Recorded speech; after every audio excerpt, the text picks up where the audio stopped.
Shikues të nderuar, ju përshëndesim, rikthyer sërish në TikTok, ku do të ndalemi ditën e sotme tek zhvillimet e fundit gjeopolitike. Do të nisim me Europën dhe Shtetet e Bashkuara, të cilat po e shohin tashmë Groenlandën gjithnjë më shumë si një terren kyç në garën globale për metalet e rralla dhe mineralet kritike të domosdoshme për teknologjinë moderne, tranzicionin energjetik dhe sigurinë ushtarake sigurisht. Dhe ky interes në rritje ka nxitur jo vetëm konkurrencë ekonomike, por edhe tensione politike, përfshirë këtu marrëveshje diplomatike dhe kërcënime me vendosje tarifash. Për ta nisur këtë diskutim ditën e sotme, kam të ftuar ekspertin e marrëdhënieve ndërkombëtare, zotin Frymëzim Dauti. Zot Dauti, ju përshëndes kënaqësi. Jo, faleminderit. Zot Dauti, ashtu si e thash, pra Groenlanda për shumë vite e konsideruar një territor periferik i Arktikut, sot po shfaqet gjithnjë e më shumë në qendër të vëmendjes ndërkombëtare, sigurisht kjo për shkak të pozicionit strategjik dhe pasurive natyrore. A është sot Groenlanda një fushë betejë gjeopolitike mes fuqive të mëdha, zoti Dauti? Jo, nuk është fushë betejë në mes fuqive të madh, është apetiti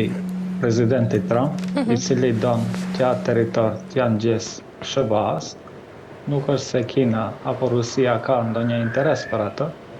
Edhe ministri punëve të jashtme i Rusisë u deklarua që ne nuk kemi asnjë interes, dhe të gjithë këta çka thot presidenti Trump janë sajesa të tij. Ne duhet ta kemi parasysh që Trumpi ka një parim i cili thot asnjëherë mos u dorëzo, never give up. Dhe mua më kujtohet kur në mandatin e parë të tij ai propozoi që ta blej Groenlandën nga Danimarka, mirë po e dim që ati pushoi mandati dhe tani është zgjedhur përsëri dhe sipas parimit të tij never give up, ai pra tenton që ta marrë Groenlandën, por kësaj here është më serios, pra nuk thot ta blejmë Groenlandën, po thot deshën apo nuk deshën, në atë territor do t'ja bashkojmë SBA-s. Tani çka janë interesat e SBA-s që ta marrë Groenlandën? Nuk është se ka ndonjë interes në aspektin e sigurisë së SBA-s, apo ju e përmendat edhe metalet e rralla, për shkak se SBA-ja është shtet i madh, e kanë po ashtu edhe Alaskën. Ata po ashtu e shfrytëzojnë edhe Kanadën, për shkak se diçka çka prodhon Kanada e shet edhe në SBA. Nuk është kjo se i nevojit e SBA-s, po është apetit i presidentit Trump, i cili don të mbetet në historinë e SBA-s si një president i cili e ka zgjeruar territorin e tij. Dhe kuptohet që Groenlanda është një territor i madh, por është çështja e saj nuk do të mbetet deri vetëm me aneksimin e Groenlandës, ai do të tentojë që ta marrë edhe ishullin e Islandës dhe sipas fiteve që i dërgon dhe ta thuajmë konfliktit me kryeministrin e Norvegjisë, si duket ai don ta marrë edhe Norvegjinë, ashtu që ta bllokoj të gjithë atë pjesën veriore, që ta mund të kalojnë anijet ruse, anijet kineze, në një rast të konflikti mes këtyre fuqive të mëdha. Dhe nëse e marrim parasysh që as Norvegjia, as Islanda, po as edhe Groenlanda nuk janë pjesë të Unionit Evropian, besoj që nuk do të ketë shumë vështirësi që t'i shkëpus këta territore nga Unioni Evropian, për shkak se është SBA-ja e cila ajo vendos se si do të funksionojë siguria e perëndimit, dhe nëse SBA-ja dhe presidenti Trump ka mbështetje nga qeveria e tij, nga generalet e tij, po edhe nga kongresmenët e tij, besoj që ai do t'i arrijë këta qëllime në 3 vitet e ardhshme, ashtu që do ta siguroj hemisferën siç e quan ai perëndimore dhe doktrina e tij Monroe, pra që rrjedhimisht rrjedh nga doktrina Monroe, dhe ai do ta realizojë që në veri të ketë një barierë në mes Groenlandës, Islandës dhe Norvegjisë, dhe në jug ne e dim që ai okupoi apo të paktën e kidnapoi presidentin e Venezuelës, vetën e quan që ushtrues detyre presidenti Venezuelës.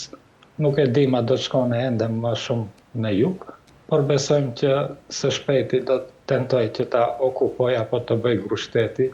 apo ta kidnapoj presidentin e Kubës, të Kolumbisë, Nikaraguës, ashtu që doktrina e tij të fillon të funksionojë. Qartë, ndërkaq zoti Dauti, marrëdhëniet mes SBA-s dhe Europës janë përballur me tensione të reja, veçanërisht për në çështjen që ne sapo diskutuam që lidhen me Groenlandën dhe interesat ekonomike dhe strategjike në atë ishull. Sa real është rreziku që këto përplasje të kthehen ndoshta në një krizë të hapur transatlantike? Kjo nuk mund të eskalojë në krizë ushtarake. Pra, është qesharake se sa është forca e Evropës, ata dërkuan 15 ushtar Gjerman, 15 ushtar ndoshta francez dhe italian, nuk jam i sigurt për italianë. Dhe me një kërcënim të Trumpit, ata 15 ushtar Gjerman, pas 2 ditëve u kthyen përsëri në Gjermani. Mirëpo presidenti Trump e përmendën, thotë janë 2 qenë të cilët e mbrojnë këtë Groenlandën, për shkak se Groenlanda nuk ka ushtri, ka ata qenë me skia, që i transportojnë njerëzit, dhe ndoshta thot mund të sjellin ndonjë qenë më shumë që ta mbrojë Groenlandën. Pra në aspekt ushtarak as që diskutohet, kjo edhe për faktin se SBA ka baza ushtarake në Groenland, dhe edhe pse ne thuajmë që Groenlanda i takon Danimarkës, Groenlanda nuk është pjesë e Bashkimit Evropian, kjo për arsye se ata kanë bërë një referendum në Groenland, 10 vite, disa dekada më herët, kur janë shkëputur prej Bashkimit Evropian, dhe arsyeja ishte për shkak që shtetet e Bashkimit Evropian mos i shfrytëzojnë ujërat detare të Groenlandës për shkak se territor shumë i madh për peshkim. Pra ata industritë të vetme në Groenland e kanë peshkimin, dhe prandaj edhe nuk janë pjesë e Bashkimit Evropian, edhe pse Danimarka prej vitit 1973 është pjesë e Bashkimit Evropian. Pra të gjithë këta kritika që i bëjnë SBA-s nga Bashkimi Evropian, është për arsye se ata kuptohet që duhet të dalin faqebardh para votuesve të tyre, ja për shkak se parashtrojnë pyetje votuesit e tyre, si është e mundur që ju territorin e Groenlandës t'ja jepni SBA-s, përderisa neve na thuani që duhet të luftojmë në Ukrainë, ta mbështesim Ukrainën, për shkak se Rusia don ta okupojë atë territor. Pra, e gjitha është më shumë politike mbrëmshme, se sa ta quajmë konflikti vërtet në mes SBA-s dhe Evropës. E qartë. Ndërkaq zoti Dauti, historikisht çarja me instalatëve perëndimor kanë krijuar këtu edhe hapësira që aktorë të tretë të shfrytëzojnë ndoshta për interesat e tyre strategjike, dhe në këtë rast a është duke përdorur Rusia këtë situatë për të dobësuar edhe unitetin euroatlantik? Po nuk ka një unitet në Bashkimin Evropian, e lere më një unitet në mes SBA-s dhe Bashkimit Evropian. Rusia është e përqendruar në obligimet e tyre që i ka në Ukrainë, nuk është se përzihet shumë se çka do të bëjë SBA-ja dhe Evropa për çështjen e Groenlandës. Ne dim që në Bashkimin Evropian, Hungaria, Slovakia, Çekia, po edhe disa shtete të tjera nuk e përkrahin në luftën e ta quajmë perëndimit apo NATO-s kundër Rusisë në Ukrainë. Dhe është konflikt në mes tyre. Mirë po kuptohet që edhe në NATO ka mos marrëveshje të mëdha, për shkak se për shembull Spanja nuk pajtohet që ta rrisë buxhetin në 5% të GDP-së së tyre për investime në ushtri, për shkak se të gjitha ata armatime blehen nga SBA-ja. Nuk kanë të drejtë për shembull Spanja apo Portugalia që janë pjesë në NATO-s, apo edhe Shqipëria ta fusim këtu, që të blej armatime nga Rusia apo nga Kina. Pra të gjithë këta shtete janë të detyruar që të blejnë nga SBA-ja, dhe kuptohet që industria e ushtrisë e SBA-s i shfrytëzon evropianët, i shfrytëzon taksapaguesit evropian për të pasuruar ata. Dhe të gjithë armatimet që blehen në luftën për në Ukrainë, i paguajnë vetë taksapaguesit evropian, për interesat e ndoshta edhe të SBA-s në Ukrainë. Pra bëhet fjalë për një vazalitet të Evropës kundrejt SBA-s, një shfrytëzim i Evropës nga ana e SBA-s, dhe kjo e gjitha me fajt të politikanëve evropian, të cilët janë në çdo aspekt të dobët dhe janë duke e shkatruar Bashkimin Evropian si ekonomikisht, po si edhe kulturalisht, pra është në nivelin më të ulët të zhvillimit Bashkimi Evropian, për shkak se e gjitha ka hyrë në një recesion ekonomik dhe nuk dihet se mbas 10 viteve a do të ketë Bashkim Evropian. Qartë, zëdauti nga ana tjetër, deklaratat e fundit të ministrit e jashtëm rus për Groenlandën kanë rikthyer në debat dhe çështjen e kolonializimit dhe sovranitetit në Arktik. Si shihni këto deklarata, janë nga njëra anë vetëm retorik politike apo mund të jenë edhe pjesë e një strategjie më të gjerë ruse?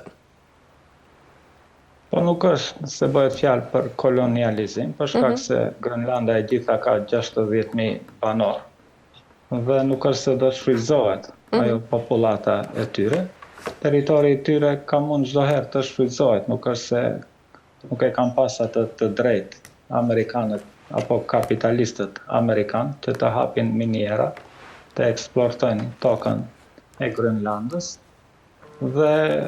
kjo nuk është çështje kolonializimi. Mirëpo kemi çështje kolonializimi me çështjen e Venezuelës, kemi bërë edhe video për atë situatë, pra aty vidhet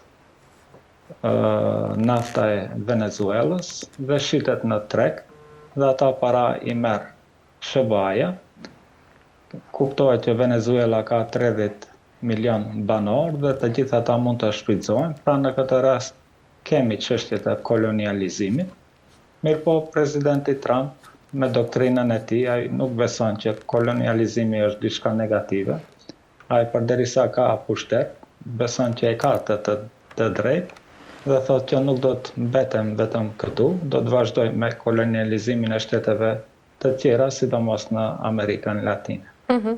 E qartë. Ndërkaq, zëdauti, dominimi i Kinës në tregun e metaleve të rralla ka ngritur sigurisht dhe shqetësime serioze në perëndim për varësinë strategjike dhe ekonomike. Sa e rrezikshme është kjo varësi për SBA-n dhe vetë Europën? Po minierat e rralla dhe është përvoja e madhe e Kinës në këtë industri, për shkak se edhe Evropa edhe SBA-ja, të gjithë ata punë të rënda, ata quajmë të industrisë së rëndë, i dërgonin në Kinë që të prodhohen, ashtu që ata e neglizhuan SBA-ja dhe Evropa industrinë e rëndë, dhe ja që tani kanë problem. Nuk është problemi se ata nuk i kanë ata materiale, po është problemi se nuk e kanë teknologjinë që t'i përpunojnë ato materiale, dhe kuptohet me zhvillimin e teknologjisë, sidomos me internetin, me inteligjencën artificiale, me qipat e ndryshme që duhet të prodhohen, por me mineralet e rralla po ashtu janë të nevojshme shumë për industrinë e mbrojtjes, dhe ne e dim që lufta në Rusi dhe Ukrainë e dëshmoi dobësinë e NATO-s dhe tani ata duhen të armatosen përsëri si Evropa, po ashtu edhe shtetet perëndimore, për shkak se e shiqojnë se ka mbetur mbas me teknologji në aspektin ushtarak dhe përpiqen që të arrijnë kapacitetin e ushtrisë së Kinës, kapacitetin e ushtrisë së Rusisë, edhe kapacitetin e ushtrisë së Iranit. Nuk duhet ta përjashtojmë, për shkak se edhe Irani ka industri të madhe ushtarake, sidomos të raketave balistike dhe hipersonike, pra mund të paramendoni e gjithë Evropa, e gjithë SBA-ja, sot e kësaj dite, nuk mund të prodhojnë raketa hipersonike, dhe kuptohet përderisa kanë mbetur mbas, janë të mbarur edhe nga mineralet e rralla, që shpresojnë që në një bashkëpunim me Kinës të mund t'i shfrytëzojnë ata minerale, dhe të gjithat know-how të industrisë së rëndë që e ka Kina, t'ia përcjell shteteve të Evropës dhe SBA-s, por ata kanë mbetur mbas si Evropa dhe SBA-ja, dhe nuk besoj që do të mund të arrijnë industrinë e Kinës në një kohë të shkurtër. Zëdauti, nga rivalitetet globale, burimet natyrore janë shndruar shpesh edhe në mjet e presioni, por sigurisht politik dhe ekonomik. A mund t'i përdor Kina metalet e rralla si një armë gjeopolitike, do ta shoja? Mund t'i përdor dhe i përdor. Përderisa Kina nuk e ndjek politikën amerikane që të